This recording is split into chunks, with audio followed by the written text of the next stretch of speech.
Everyone wants to feel like they matter, right? And an aging workforce starts to feel like nobody cares about them, they don't matter. All of the empathy we apply to a young group, we have to apply to an aging group. The other part is, I always believe in asking people to solve their own problems. So one of the mistakes I think we make in business is, as leaders, we think we have to have all the answers and solve all the problems, and take anything. And at no point do we ever go to the people who are actually going to be affected by our decisions and say, here's the problem we have. We're completely open to what we would do. Can you bring us some suggestions on how you would solve this? Or you can do with 2 or 3 different groups to get 2 or 3 different points of view.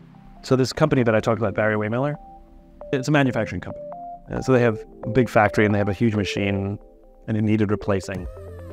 And so the way a machine is usually replaced inside a factory is somebody in procurement, back in back office somewhere, puts together a spec sheet, puts together a budget, and goes out in the market and buys a machine. That's usually how it's done. That's not how they did it at Barry Waymiller, because it didn't make sense to them why you would ask an accountant to buy a machine. So they went to the 2 guys who work on the machine. One of them had worked on it for about 25 years. The other one had a high school equivalency degree. And they said to the 2 guys, we need to replace your machine. You have a budget of $750,000. Go buy a machine. Usually people show up with a tie and a clipboard. The sellers said they've never had the people show up in overalls and climb into the machine before. They've never had that happen. The guys ended up spending $650,000 on a new machine.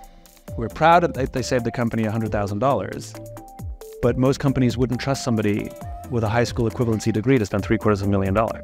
But they are the best qualified people. My point is go to the people who are affected by the challenge and ask them to solve the problem. And just give them the safe space to do it. And if there's a budget required, give them the budget, because they will solve the problem.